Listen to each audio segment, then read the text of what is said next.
Boa noite, meus irmãos. É uma alegria tê-los aqui conosco mais uma vez para que nós possamos estudar, continuar o nosso estudo acerca da Epístola de Paulo aos Romanos. Hoje nós estudaremos o capítulo de número 11. Antes de nós iniciarmos e até mesmo fazermos a nossa oração tradicional, eu gostaria de fazer alguns lembretes, dar alguns avisos para vocês, os quais eu anotei aqui para não esquecer. Primeiro deles é que, a partir do dia 7 de outubro, quarta-feira, os nossos estudos bíblicos voltarão a ser presenciais. Você vai precisar seguir o mesmo protocolo que nós temos feito para os nossos cultos dominicais. Você vai se inscrever junto com a nossa irmã Juliana, né? Você vai mandar lá no privado, no WhatsApp, para que você faça a sua inscrição para participar dos nossos estudos bíblicos de maneira presencial a partir do dia 7 de outubro. Nessa data, nós vamos estar estudando o capítulo 13. Até lá, somente aqui no YouTube, ok? Então, nós vamos fechar o mês de setembro e depois do dia 7 de outubro, nós estaremos juntos aqui na igreja. E você, que só acompanha via internet, só tem como acompanhar, às vezes você mora fora da cidade de Contagem, fora do estado de Minas Gerais, nós temos visto que nós somos seguidos, né? Nós somos acompanhados, né, por vários irmãos que são até de fora do nosso estado. Esses estudos serão disponibilizados também no YouTube, ok? Você vai ter o acesso normal, vai continuar sendo disponibilizado no YouTube para que você não perca o estudo, né, da Epístola de Paulo aos Romanos. Outro aviso que eu gostaria de fazer é com relação ao mês de outubro mesmo. No mês de outubro, nós comemoramos o mês da reforma, né, da reforma protestante. E aqui na IPF nós teremos o mês da reforma, em que nos 5 sábados do mês de outubro serão, né, vinculadas, vai para o ar, né, uma live com os temas dos 5 solas, as 5 solas, né, propostas pela reforma, né. Então, nós vamos ter pastores convidados, e esses pastores vão falar, será um grande prazer recebê-los, reverendo Felipe Cota, da Igreja Presbiteriana do Eldorado, reverendo Domingos, da Quinta Igreja Presbiteriana de Belo Horizonte, são alguns nomes que eu me recordo agora, e nós vamos, à medida que os dias forem aproximando, né, nós vamos citando o nome de todos, né, que estarão nos prestigiando naquele mês. Mas, para que você possa acompanhar, eu quero encorajá-lo, então, a aquela fala tradicional de todo youtuber, né? Inscreva-se no canal, dê o like no vídeo, para que você possa estar acompanhando, recebendo as notificações desses cultos, dessas programações que estarão sendo disponibilizadas no canal da Igreja Presbiteriana do Flamengo, ok? Muito bem, vamos orar então? Senhor nosso Deus, nosso Pai, nós agradecemos ao Senhor por esse momento em que nós podemos estar juntos meditando acerca da epístola de Paulo aos Romanos. Nós te agradecemos, Deus, porque o Senhor preservou essas escrituras através da história para que nessa noite elas sejam, ó Deus, edificação ao nosso coração e à nossa mente. Nós clamamos ao mesmo Espírito que inspirou o nosso irmão, o apóstolo Paulo, que também venha nos aclarar nesse instante as nossas mentes para que nós possamos, assim, discernir aquilo que o Senhor mesmo quer comunicar à nossa mente e coração. Que nós não sejamos simplesmente leitores ou estudiosos vazios das Escrituras, mas que nós sejamos operosos em nossos aprendizados. Então, que essa lição ela venha a ser guardada no nosso coração e que ela vá para a prática no nosso cotidiano. É a nossa oração que te fazemos em nome de Jesus.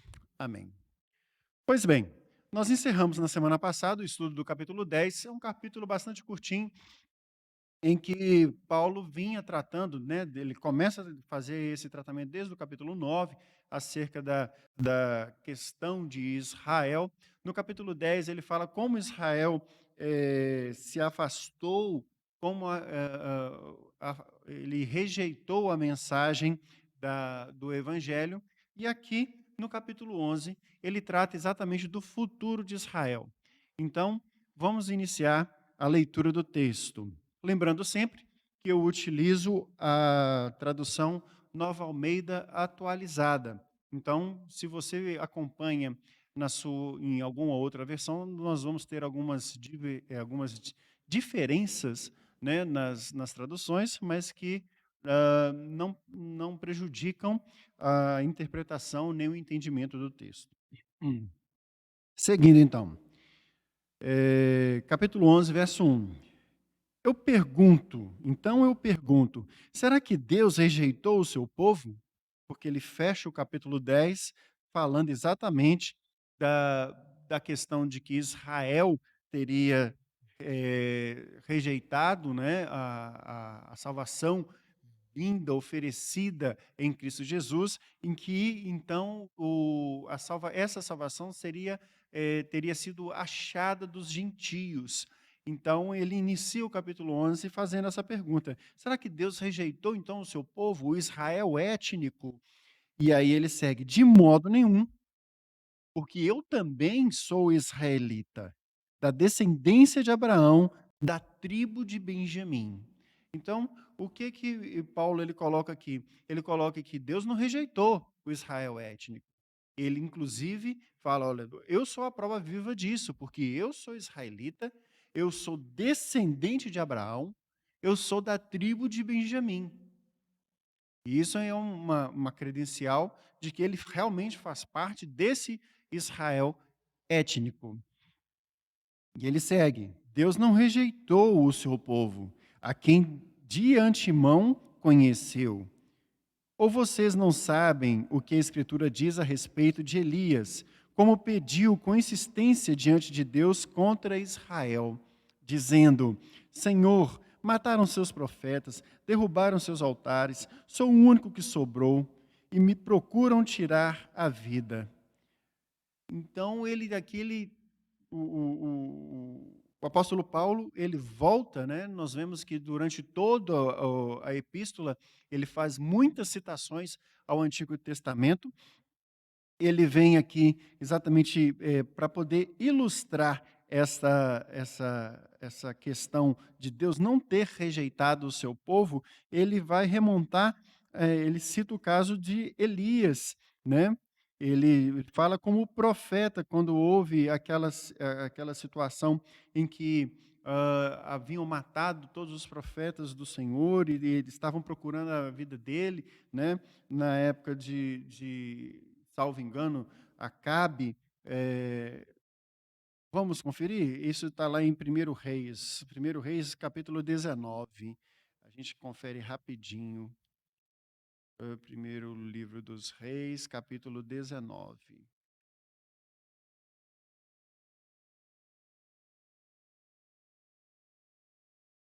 Capítulo 19.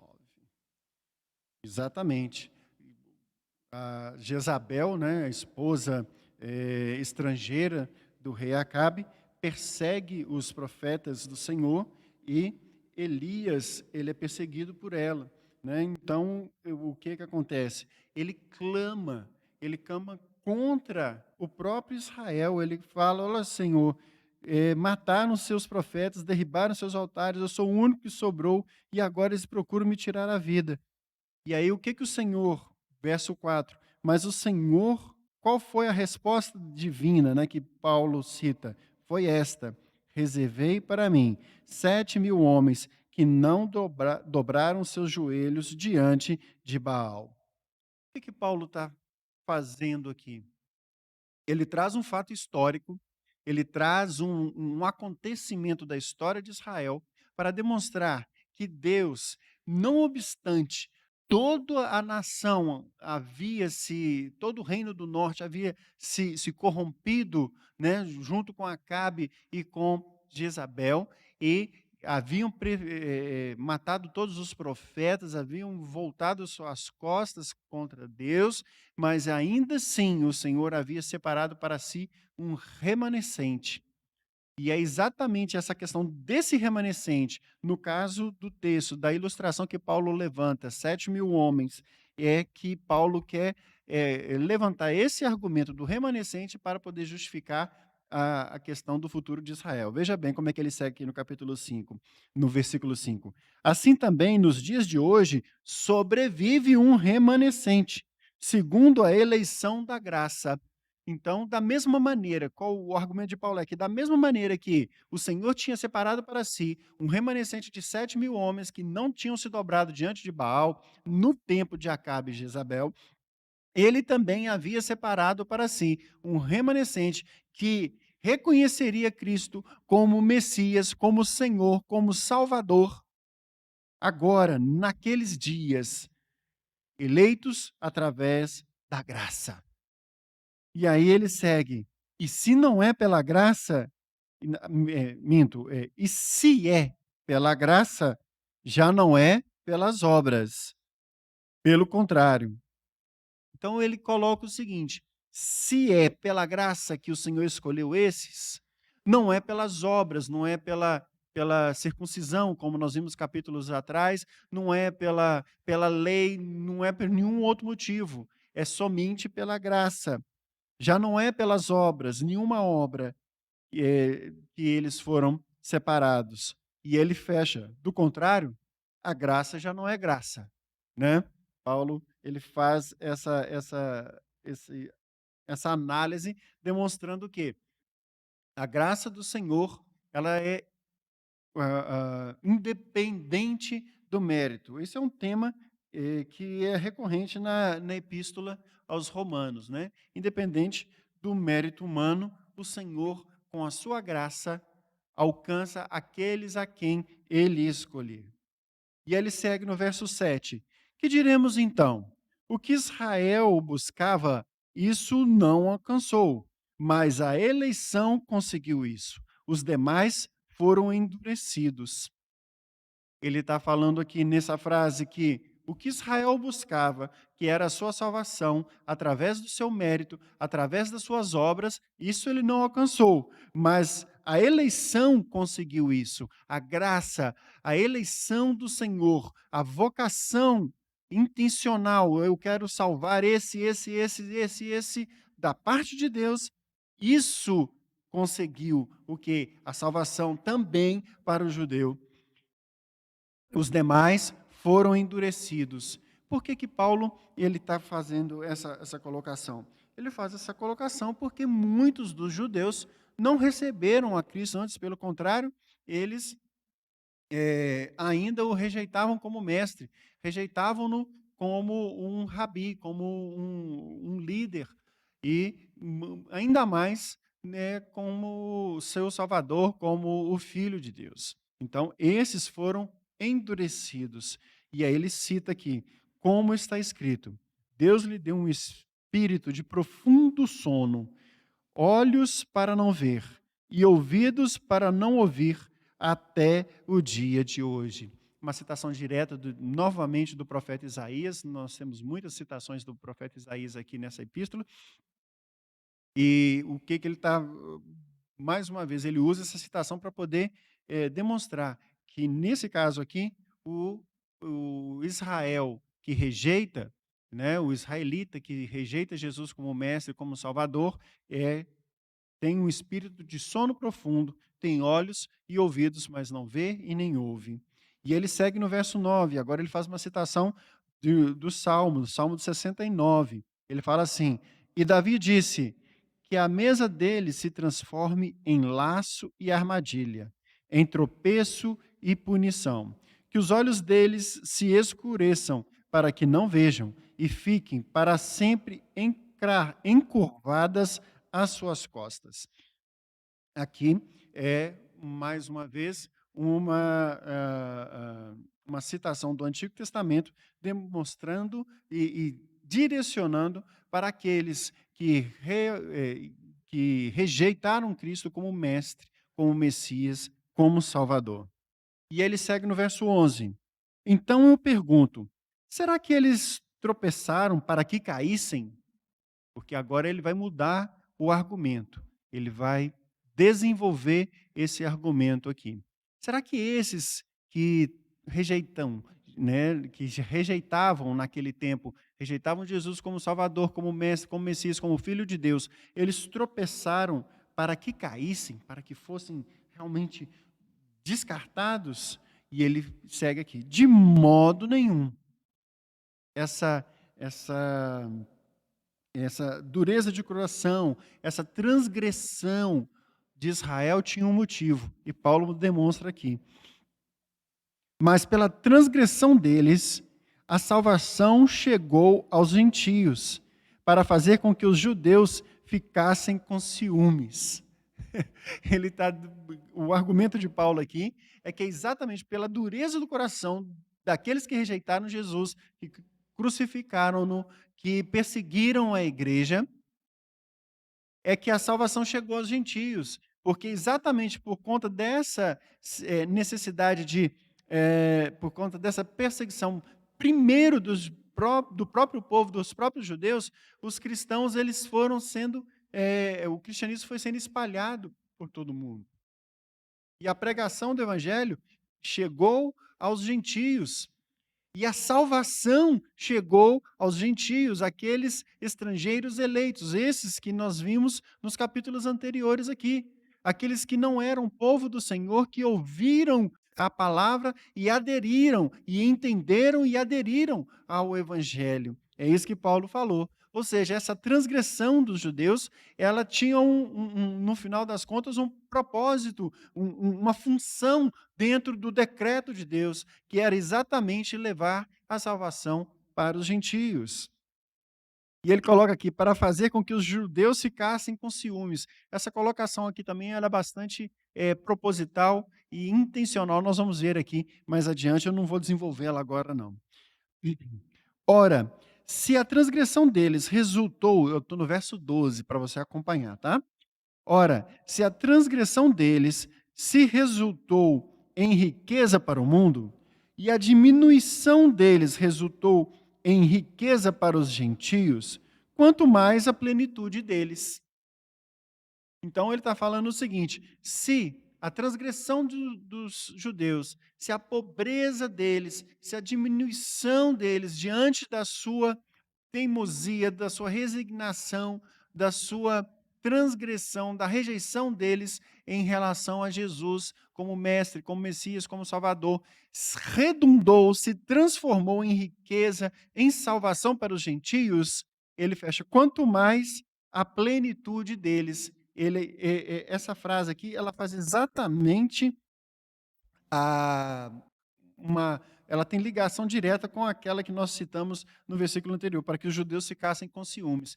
O que Paulo está desenvolvendo aqui? Ele está demonstrando, primeiro, ele fala assim, os judeus ficam com ciúmes, e aí ele fala, quanto mais a plenitude deles, ou seja, se a queda de Israel levou a salvação aos gentios, que dirá a salvação de Israel? O que ele vai fazer? O que faria, o que fará a salvação do povo judeu? Se a queda deles trouxe salvação para os gentios, se eles todos forem salvos, o que isso vai acontecer? É essa a ideia que ele começa a desenvolver aqui. E aí ele segue no verso 13. Dirijo-me a vocês, que são gentios, visto que eu sou apóstolo dos gentios. Glorifico o meu ministério, para ver se de algum modo eu posso fazer com que o meu povo fique com ciúmes e alguns deles se salvem. Então, Paulo, ele está aqui ainda nessa ideia. Ele fala assim, olha, eu estou me dirigindo para vocês que são gentios. Eu sou israelita, eu sou apóstolo para os gentios. Olha só que coisa diante dessa que situação diante dessa realidade, ou seja, que os judeus rejeitaram a salvação. Um judeu fariseu, descendente de Benjamim, se torna apóstolo daqueles que eles rejeitaram e leva a salvação que estava presumivelmente prometida e restrita ao povo judeu para os gentios. É óbvio que Paulo aqui, então, o que ele quer? Gerar nesse povo os ciúmes, para que eles se salvem. Por que esses ciúmes para que eles se salvem?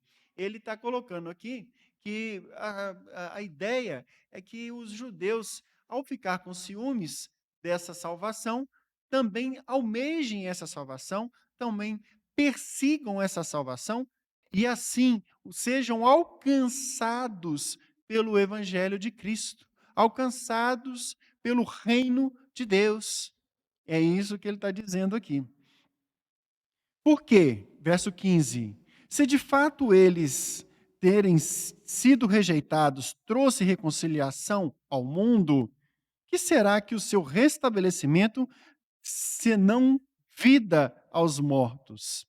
Então, ele traz aqui nesse versículo 15 exatamente uma extrapolação daquela ideia, né, que ele lança no versículo 12, que ele fala, olha, se a queda deles trouxe riqueza para o mundo, né, que dirá a sua plenitude. Aí ele fala aqui no verso 15, porque o fato deles terem sido rejeitados, né, eles rejeitam a Cristo, então eles são rejeitados, trouxe a reconciliação do mundo, que será que o restabelecimento deles trará, senão vida dentre os mortos?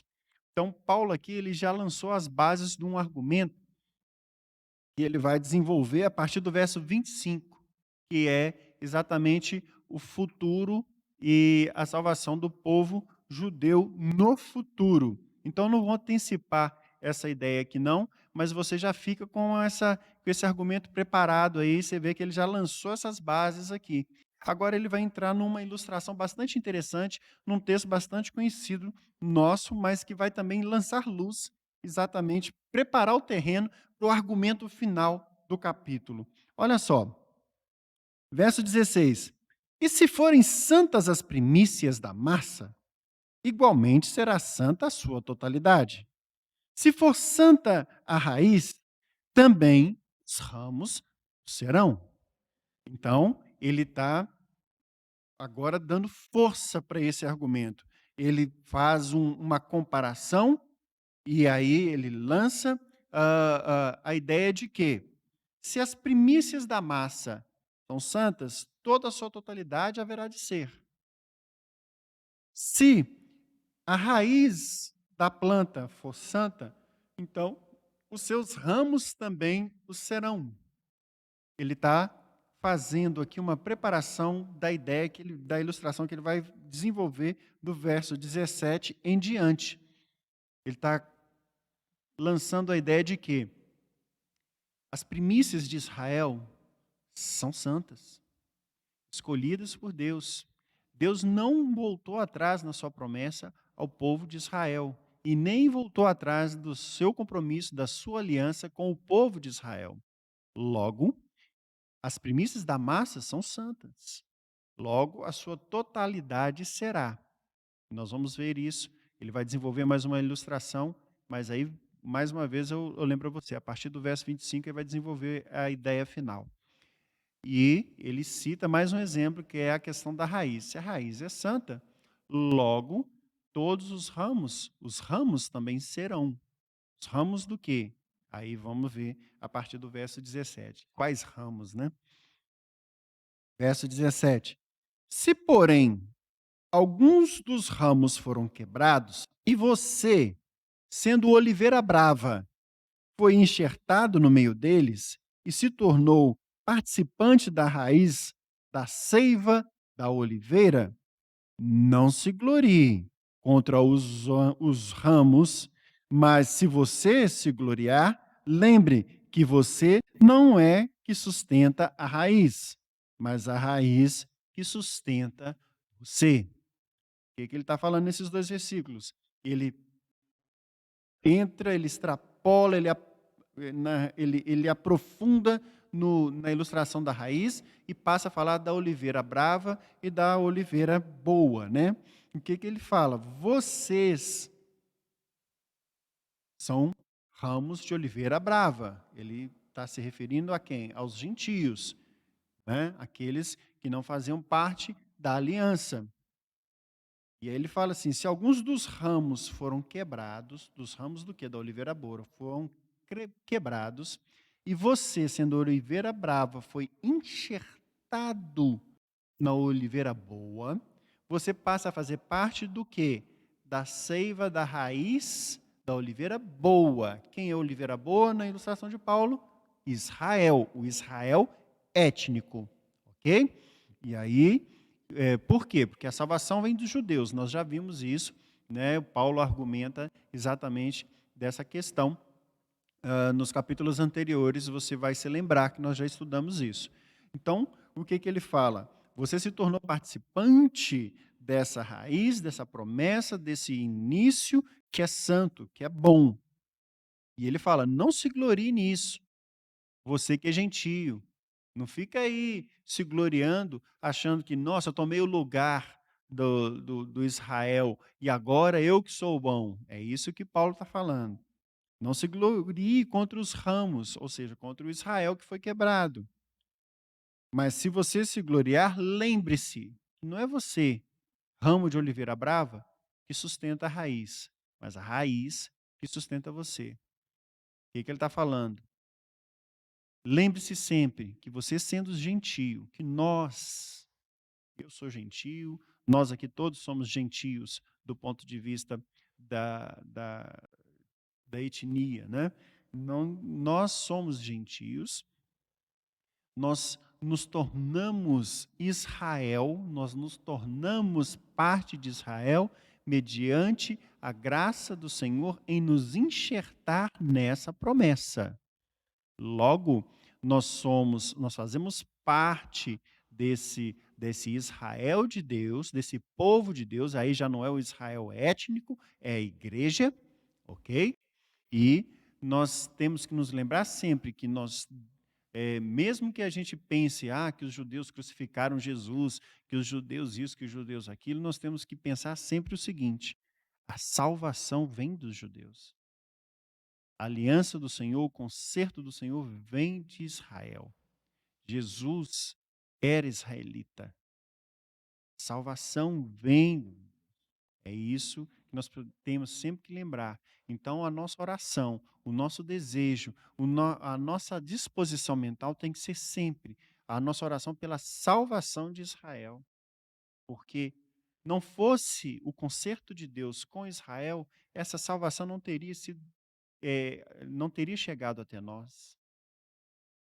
Deus escolhe Israel, né? Nós vimos isso lá no início, quando Paulo começa a falar exatamente da formação do povo de Israel a partir de Abraão. Deus forma, e qual que é a intenção de Deus ao criar uma nação a partir de um homem? Israel foi exatamente instrumento do Senhor para demonstrar o seu relacionamento com o homem, para que Deus pudesse se revelar a toda a humanidade. Esse era o objetivo de Israel, do povo de Israel. Então nós temos que entender isso e ter isso muito claro na nossa mente. É isso que Paulo está dizendo aqui. Verso 19. Então você dirá: alguns ramos foram quebrados para que eu fosse enxertado. Correto. Verso 20. Eles foram quebrados por causa da incredulidade, mas você continua firme mediante a fé. Não fique orgulhoso, mas tema. É isso que Paulo, eu não precisa nem extrapolar essa ideia aqui, né? Ela é bastante clara. O que Paulo está dizendo é o seguinte: os ramos foram quebrados, não foi com a intenção de enxertar você. Eles foram quebrados pela incredulidade deles. E você só foi enxertado mediante a fé, que não é um dom seu, que não vem de você, mas é um dom de Deus que foi colocado em você. Porque você só está ali enxertado, porque Deus enxertou você ali e por causa da sua fé. Ele segue: não fique orgulhoso, mas tema. Verso 21. Por quê? se Deus não poupou os ramos naturais, também não poupará você. Então, Paulo ele faz essa advertência e é veemente nela.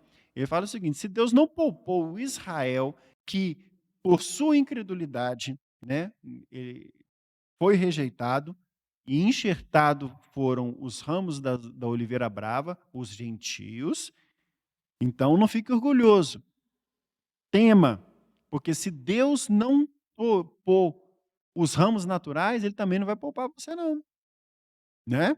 É isso que ele está fazendo, é essa advertência que ele faz. Então, o que que Paulo está querendo dizer com essas palavras? A igreja de Romanos, a essa altura, você já deve ter entendido isso muito claro. A igreja de Roma, ela tinha uma certa cisão, uma certa rivalidade, uma certa divergência entre os cristãos gentios, os estrangeiros que tinham entendido o evangelho e tinham se convertido, e os cristãos judeus, os judeus messiânicos, os judeus que criam em Jesus. Então havia essa cisão, essa dificuldade, tanto no trato dos judeus com relação aos gentios, tanto no trato dos gentios em relação aos judeus. Então você vai ver sempre essa tensão, e Paulo sempre fazendo advertências veementes e demonstrando que são todos participantes da mesma graça e que ninguém tem direito nem motivo para poder se gloriar. A epístola gira em torno dessa temática. Você já deve ter percebido isso, né? Seguindo, então, verso 22. Considere, pois, a bondade e a severidade de Deus para com os que caíram. Ele coloca, né? Considere, perdão, eu fiz a pontuação errada aqui.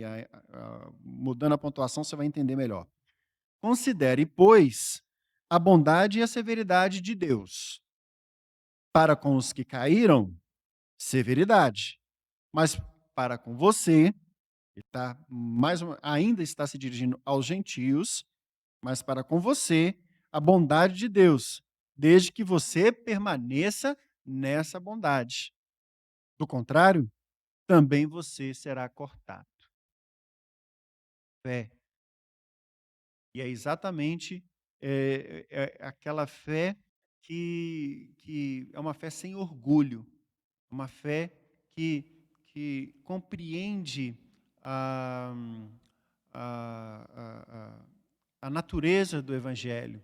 Algumas semanas atrás, eu preguei a respeito, aqui na igreja, eu preguei a respeito das bem-aventuranças, Mateus capítulo 5. Você vai procura aí depois, na pastinha dos sermões, salvo engano, deve ter acontecido no dia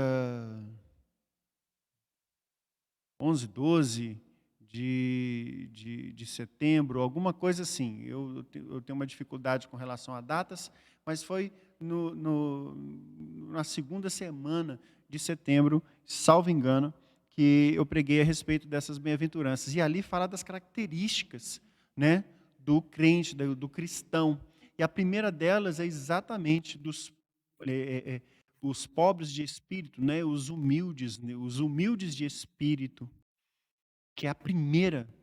E você vai ver lá no sermão que as bem-aventuranças elas têm uma progressão entre elas estão relacionadas num aspecto progressivo.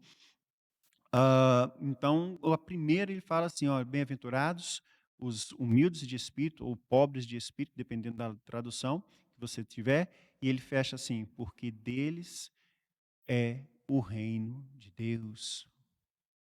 Então, a condição sine qua non para estar no reino é ser humilde de espírito. E é exatamente o que Paulo está falando aqui.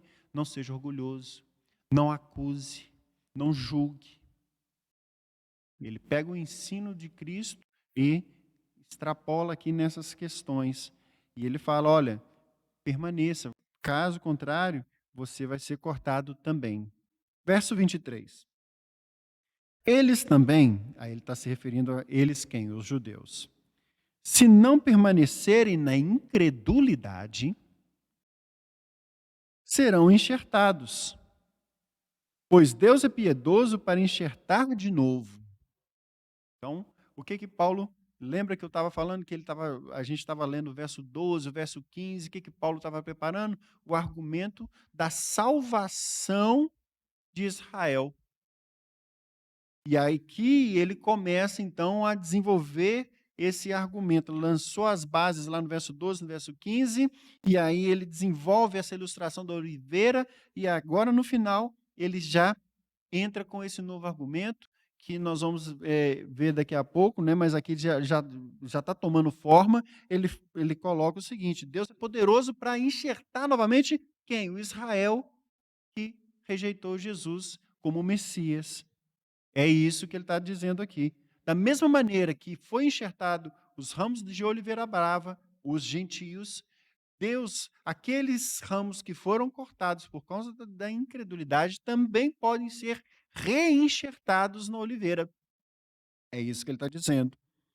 E aí ele segue no verso 24: Pois se você foi cortado daquela que, por natureza, era uma oliveira brava, e, contra a natureza, foi enxertado numa oliveira boa, quanto mais esses, que são ramos naturais, serão enxertados na sua própria oliveira. Então, ele está dizendo o seguinte: se o poder de Deus foi suficiente para enxertar os ramos de oliveira brava, uma casta completamente à parte, diferente, na oliveira boa, e aí ele está falando o seguinte: gentios enxertados no povo de Deus mediante o sacrifício de Cristo, a fé no sacrifício de Cristo. E tirar os ramos naturais, né? Então, o que ele coloca é o seguinte: olha, se você que é oliveira má, oliveira brava, foi enxertado e está aqui enxertado e está participando da seiva da raiz, que dirá os ramos naturais? Logo, haverá salvação para Israel se esse Israel abandonar a sua incredulidade e se voltar para Cristo. E aqui, então, ele já preparou todo o terreno para iniciar o argumento final do capítulo, que é o argumento que inicia agora no versículo 25. Vamos lá. Porque não quero, irmãos, que vocês ignorem esse mistério. E aí, essa é ele prepara para uma revelação. Se é um mistério e que ele não quer que os romanos ignorem, logo ele vai fazer uma revelação aqui. É isso que ele está trazendo. Para que não fiquem pensando que vocês são sábios. Veio um endurecimento em parte de Israel, e até que tenha entrado a plenitude dos gentios. Então, parte de Israel teve um endurecimento para quê? Para que o evangelho fosse pregado, fosse anunciado aos gentios e os gentios pudessem conhecer o evangelho, pudessem adentrar a salvação e serem enxertados na oliveira boa, serem enxertados no reino, fazer parte do Israel de Deus, a igreja. E, verso 26, assim todo Israel será salvo, como está escrito: o libertador virá de Sião e afastará de Jacó as impiedades. Esta é a minha aliança com eles, quando eu tirar seus pecados. Muito bem. Aqui, então, ele pimba. Preparou o argumento e ele entra com a afirmação. Então, ele fala, nós já dissemos, né, ele endureceu parte de Israel para que houvesse a entrada dos gentios, e uma vez que entrou a plenitude dos gentios, ou completou o número da salvação dos gentios, olha só, completou, houve a plenitude dos gentios no reino, assim todo Israel será salvo, como está escrito. Existem algumas linhas de interpretação desse texto aqui. Uma delas diz que Paulo estava se referindo à salvação dos gentios de Israel durante o cumprimento da história, durante toda a história. E e que ele não estava se referindo aqui do Israel étnico, ele estava se referindo do Israel à igreja, ok? Há uma outra interpretação que dá conta de que o Paulo estava se referindo aqui à salvação do remanescente. Ele cita um remanescente aqui para trás, né? Então, a salvação de um remanescente de Israel.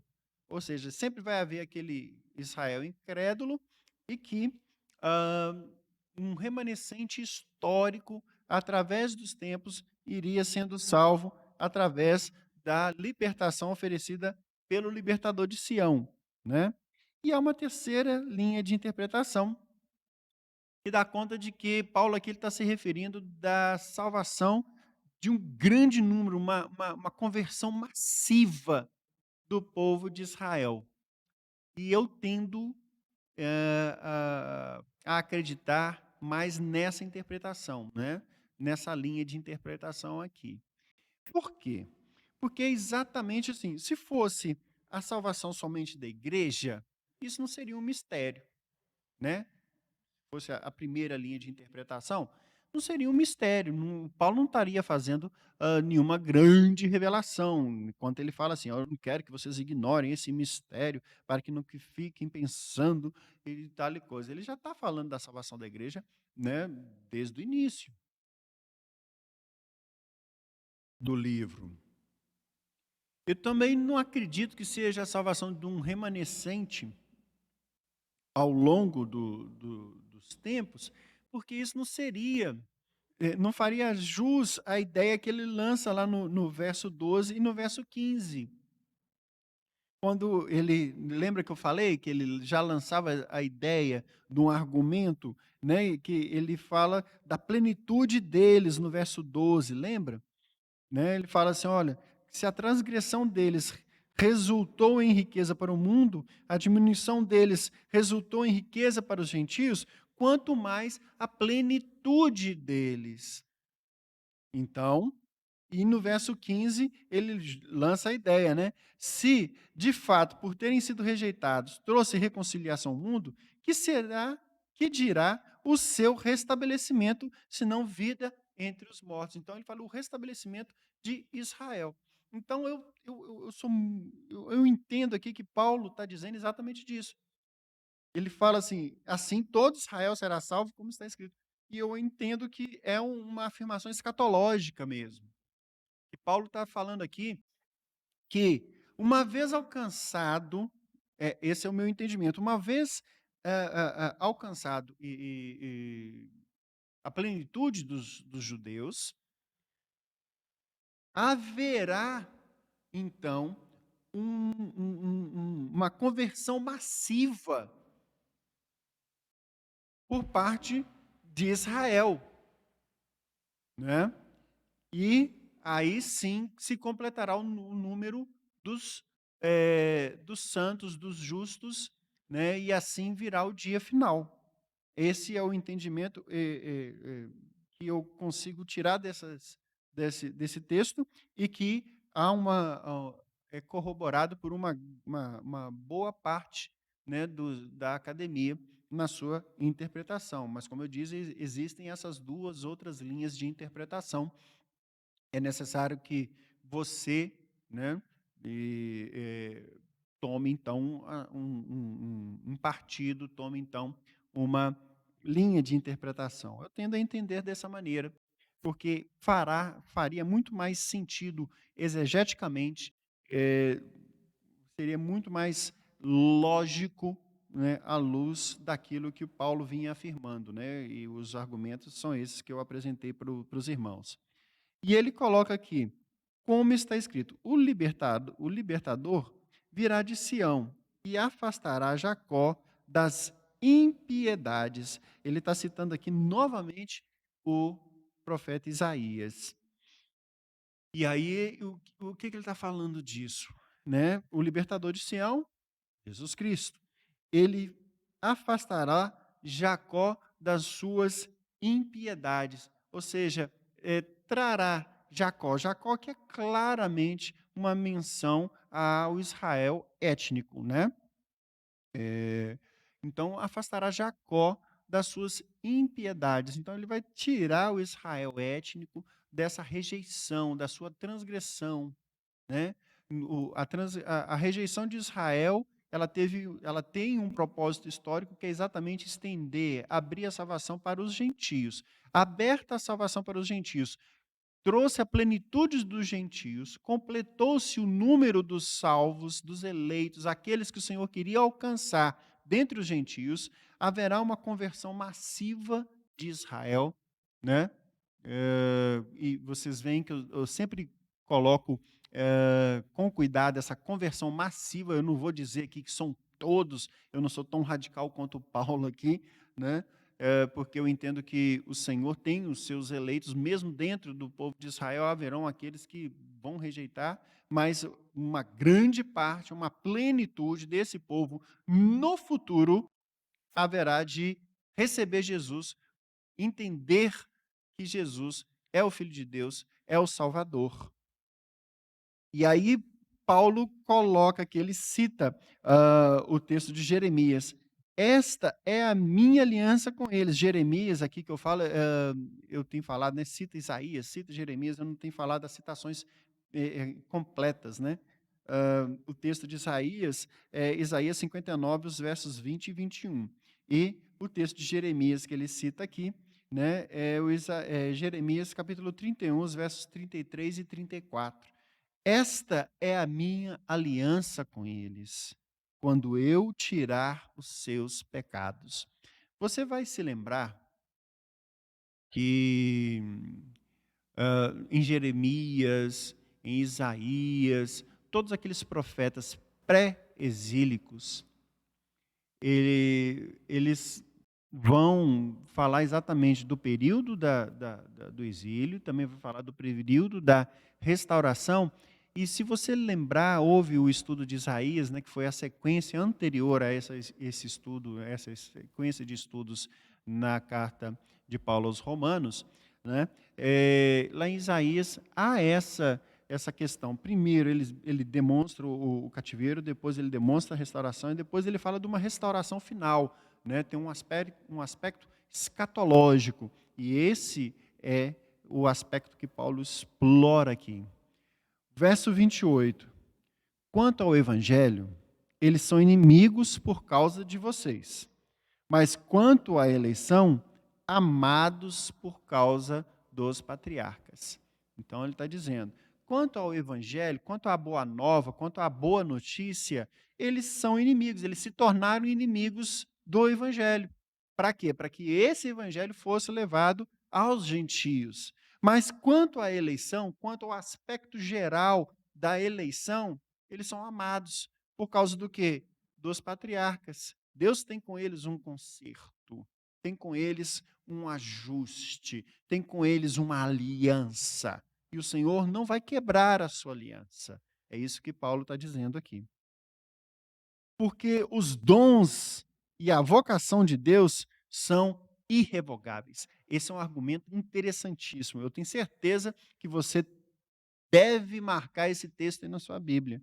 Os dons e a vocação de Deus são irrevogáveis. Se Deus faz uma promessa, se ele concede um dom, e o dom aqui ele está falando o dom da fé, o dom da salvação. Uma vez salvo, salvo para sempre, né? São irrevogáveis. Esse é o argumento de Paulo. E aí ele segue. Porque assim como no passado vocês foram desobedientes a Deus, mas agora alcançaram misericórdia à vista da desobediência deles, eles quem? Israel. Assim também esses, Israel, que agora foram desobedientes, para que também eles alcancem misericórdia, eles quem? Os gentios, à vista de que foi concedidas a vocês. Então, o que ele está falando aqui? Olha, se eles foram desobedientes para que vocês fossem salvos, sendo eles voltando à obediência, eles também serão salvos, porque eles estarão na mesma condição que vocês. E qual que é a condição? Fé em Cristo Jesus. É isso que Paulo está dizendo aqui. Porque Deus encerrou todos na desobediência. Ou seja, primeiro os gentios na desobediência e a aliança com Israel. Depois Israel na desobediência para que os gentios fossem alcançados. Foram alcançados, eles haverão também de ser trazidos à obediência, a fim de mostrar a sua misericórdia para com todos. E aí ele fecha, então, esse texto maravilhoso, né? Ele coloca toda essa situação, ele fecha com esse versículo. Ele fala assim: por que então Deus fez isso? Deus fica assim, jogando ping-pong sozinho, bolinha para cá, bolinha para lá, bolinha para cá. Não, há um objetivo. Deus quer mostrar a sua misericórdia tanto para o Israel, quanto para os gentios. Tanto para os gentios, quanto para Israel. Ele faz aliança com Israel, ele usa Israel como canal da sua salvação. E então, para que essa salvação não ficasse restrita, circunscrita em Israel, ele permite que esse Israel se rebele, se rejeite essa salvação por algum tempo, para que essa salvação fosse estendida aos gentios. E uma vez alcançados, então, todos os gentios, ele mostra a sua misericórdia aos gentios. E aí Israel, que havia se fechado para essa salvação, o Senhor há de restaurá-lo também, demonstrando a sua misericórdia e trazendo todos os seus filhos para si.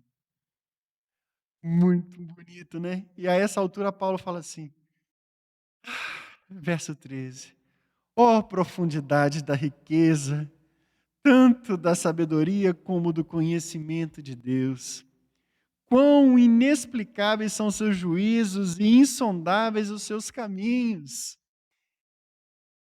Entendeu por que Paulo faz essa citação? Isso daqui não é uma citação direta, ele está desenvolvendo os textos de Jó, o Jó capítulo 5 e o Jó capítulo 5, 9 e Jó capítulo 11, verso 7. E também Isaías capítulo 40, verso 13. Ele fala assim: ó profundidade da riqueza, tanto da sabedoria quanto do conhecimento de Deus. Quão inexplicáveis são os seus juízos, quão insondáveis os seus caminhos. Ele está maravilhado com todo esse plano de Deus para poder demonstrar sua misericórdia para todos os seus, para toda a humanidade, não somente para Israel, mas também para os gentios, e trazer todos os seus para si. E aí ele fala assim, e isso é insondável, isso não dá para a gente compreender de uma maneira, e quando a gente compreende, a gente fica maravilhado. Ele fala assim, quem conheceu a mente do nosso Senhor? Ele faz essa citação, ou quem foi seu conselheiro? Ele, mais uma vez, ele desenvolve Isaías capítulo 40, verso 13 aqui. Ou quem primeiro deu a ele alguma coisa para que depois fosse restituído? Aí ele volta para Jó, né? Lá no finalzinho do livro de Jó, capítulo 41, esse aqui, ele desenvolve, ele pega a ideia, aqui lá no Jó, capítulo 41, verso 11, é o próprio Deus que está falando com o Jó. Fala assim, quem que primeiro me deu para que eu tivesse que restituir alguma coisa para alguém? Você pode pegar na sua Bíblia e conferir lá que é exatamente isso. Então ele pega todo esse texto, todos esses textos e se maravilha diante de Deus, de tanta sabedoria, de tanta bondade, de tanto amor do eterno para com a sua criação. E ele fecha o capítulo, porque dele, por meio dele, e para ele são todas as coisas. A ele seja a glória para sempre. Amém. Gente, esse capítulo é muito bacana. E esse fechamento aqui, esse encerramento, ele é uma apoteose, é apoteótico diante de toda aquela revelação que ele traz. Ele desenvolve, então, ao longo do capítulo, a ideia da salvação final de Israel. E aqui ele traz uma revelação escatológica de que no fim dos tempos, o Israel étnico, de uma maneira massiva, há de reconhecer Jesus como seu Senhor. Isso deve ser muito, muito próximo dos dias finais. Que o Senhor nos abençoe, que essas revelações elas nos tragam alegria e regozijo no coração. É a minha oração em nome de Jesus. Até a semana que vem, quando nós estaremos juntos mais uma vez para estudar o capítulo 12. Não perca!